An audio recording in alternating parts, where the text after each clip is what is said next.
Dr. Mahapatra is the director of the Indian Met Department, the man in charge of monitoring what's happening in the high seas at this moment and tracking the cyclone as it comes in.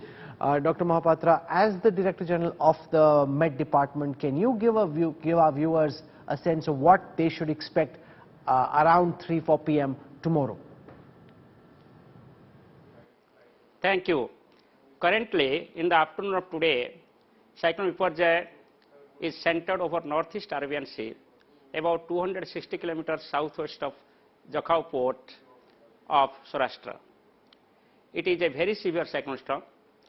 Currently, its wind speed is 140 to 150 kilometers per hour, gusting to 165 kilometers per hour. We are expecting that it will move northeastwards. It has already started moving northeastwards and will cross Saurashtra Kutch and adjoining Pakistan coast between Mandvi of Gujarat and Karachi of Pakistan and close to Jakhau port of Saurashtra, that is Kutch district. While it will be hitting the coast in the evening of tomorrow, 15th of June, it will have the wind speed of 125 to 135 kilometers per hour, gusting to 150 kilometers per hour. And this wind speed is categorized as a very severe cyclone storm.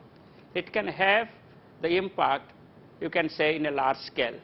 Especially if I consider the impact of wind, the small huts, mud houses, asbestos houses, tin houses, old pucca houses can have the large scale damage.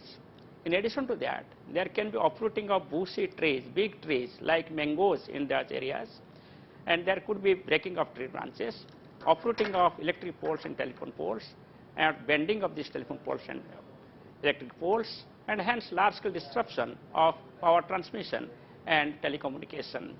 It could also lead to damage in the standing crops. It could affect the offshore industries, onshore industries, and many other activities, including the oil explorations in the sea. The sea condition is also phenomenal now, and it will continue so till 15th of evening.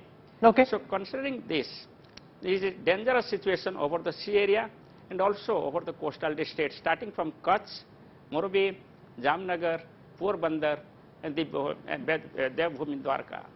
Dr. Mahapatra, I was reading this study, the classification of cyclone hazard prone districts of India.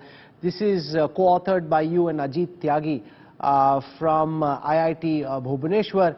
And in this report published in Natural Hazards, the Springer Journal, you make the point that the number of cyclones coming towards the western part of India, especially towards the west coast of Gujarat, seems to be going up. That in the districts of Gujarat, the coastal districts of Gujarat, you are picking up a heightened vulnerability in recent times. Why do you think this particular area is getting more cyclone prone?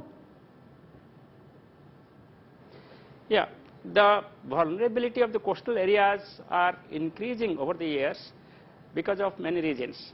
One of the reasons is that the socio-economic progress. The country is progressing and there is a lot of improvement in socio-economic sector in the coastal states. And Gujarat being a more developed state and developing also, therefore the more properties are at stake when any cyclone hits the coast. The number two is that if I compare different west coast states, Gujarat is the most prone state for the tropical cyclones.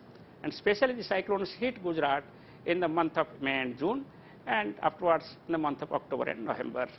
The third point is that due to the impact of the climate change, the number of extremely severe cyclone storms are increasing in recent decades since 1990. So therefore the vulnerability is increasing, and in the future also the vulnerability will increase with increase in exposure.